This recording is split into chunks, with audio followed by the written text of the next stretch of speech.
حضرت انس رضی اللہ تعالی عنہ روایت کرتے ہیں کہ ایک یہودی بچہ سرکار دو عالم صلی اللہ علیہ وسلم کی خدمت کیا کرتا تھا، وہ بیمار ہو گیا تو سرکار دو عالم صلی اللہ علیہ وسلم اس کی عیادت کے لیے تشریف لے گئے۔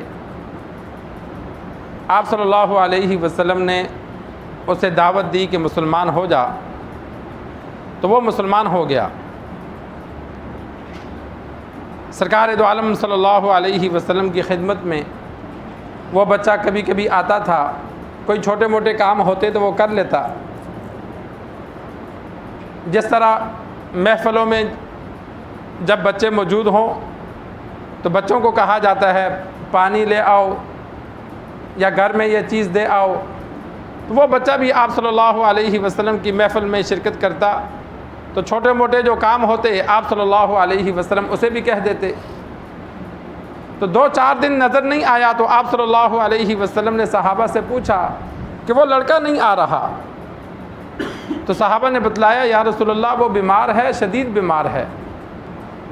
آپ صلی اللہ علیہ وسلم اس کے گھر تشریف لے گئے تو اس کا والد بچے کے سرہانے تو رات رکھ کے پڑھ رہا تھا۔ جس طرح ہمارے ہاں جب کوئی بندہ آخری وقت میں ہو شدید تو ہم اس کے پاس بیٹھ کے یاسین پڑھتے ہیں کہ اس کی موت آسان ہو، تو وہ یہودی تو رات پڑھتے تھے۔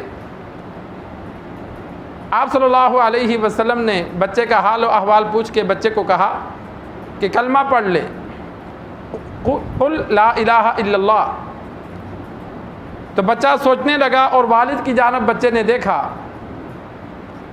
تو والد نے کہا اطیع ابا القاسم، آپ صلی اللہ علیہ وسلم کی بات مان لے کہ گھر میں آئے ہیں، مہمان ہیں، عرب کا رواج تھا گھر میں جو بندہ آتا ہے تو اس کا اکرام کرتے تھے۔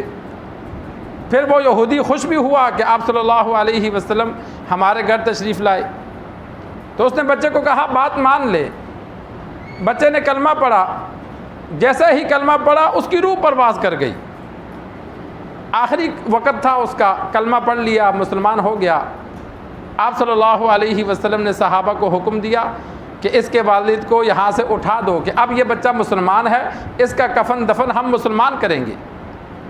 اگر کوئی مسلمان ہو رہتا اپنے والدین کفار کے ساتھ ہو، لیکن اگر دنیا سے چلا جائے تو پھر وہ کفار اسے کفن دفن نہیں کریں گے، مسلمان اس کا جنازہ پڑھا کے مسلمانوں کے قبرستان میں دفن کیا جائے گا۔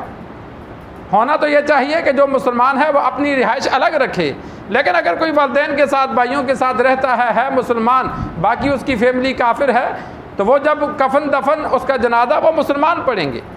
تو سرکار دو عالم صلی اللہ علیہ وسلم نے صحابہ کو حکم دیا کہ اس کا جنازہ اور کفن دفن کا انتظام ہم نے کرنا ہے، اسے لے لو۔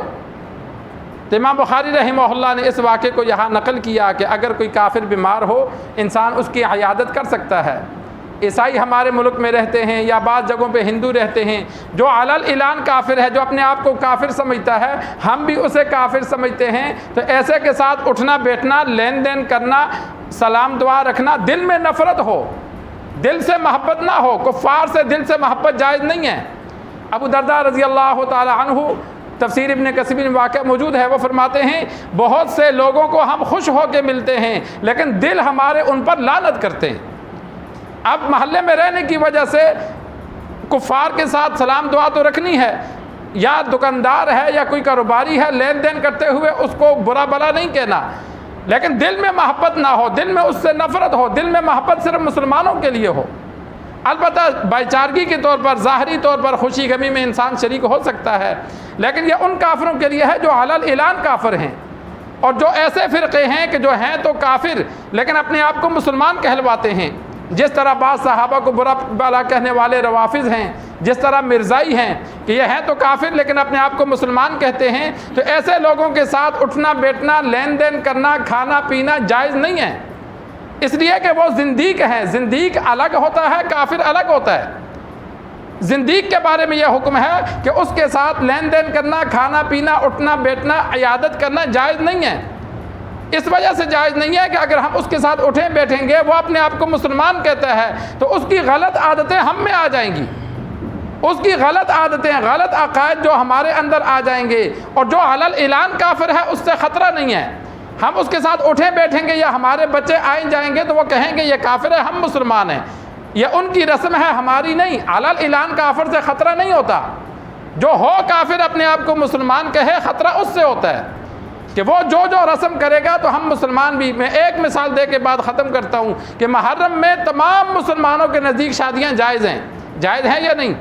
تمام مسلمانوں کے نزدیک، اہل حدیث ہوں، بریلوی ہوں، دیوبندی ہوں، چاروں ائمہ ہوں، پوری دنیا کے جتنے بھی اسلامی ممالک ہیں آپ پوچھ لیں، سب کہیں کہ پورے محرم میں شادیاں جائز ہیں، سوگ نہیں منانا۔ لیکن ایک فرقے کی وجہ سے جو اپنے ہے کافر مسلمان کہتا ہے، کتنا زیادہ اثر پڑا کہ ہم مسلمان محرم میں شادیاں نہیں کرتے۔ کرتے ہیں شادیاں؟ نہیں کرتے۔ عام دنوں میں 2-3 چھٹیاں ہوں تو شادیوں کی لین لگ جاتی ہے کہ بھائی موقع ہے، 2-3 چھٹیاں ہیں، اور محرم میں چھٹیاں بھی ہوتی ہیں، شادی پھر بھی نہیں کرتے، خوشی کا کوئی بھی پروگرام نہیں رکھتے۔ یہ کیوں؟ کہ ان کے یہاں موجود ہونے کی وجہ سے ہم پہ اتنا غلط اثر پڑ گیا۔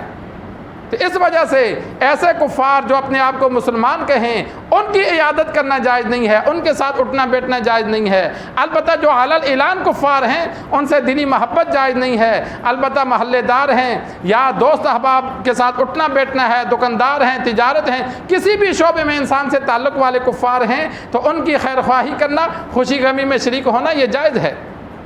البتہ ان کی جب مدد کی جائے تو زکوٰۃ سے نہیں کی جائے گی۔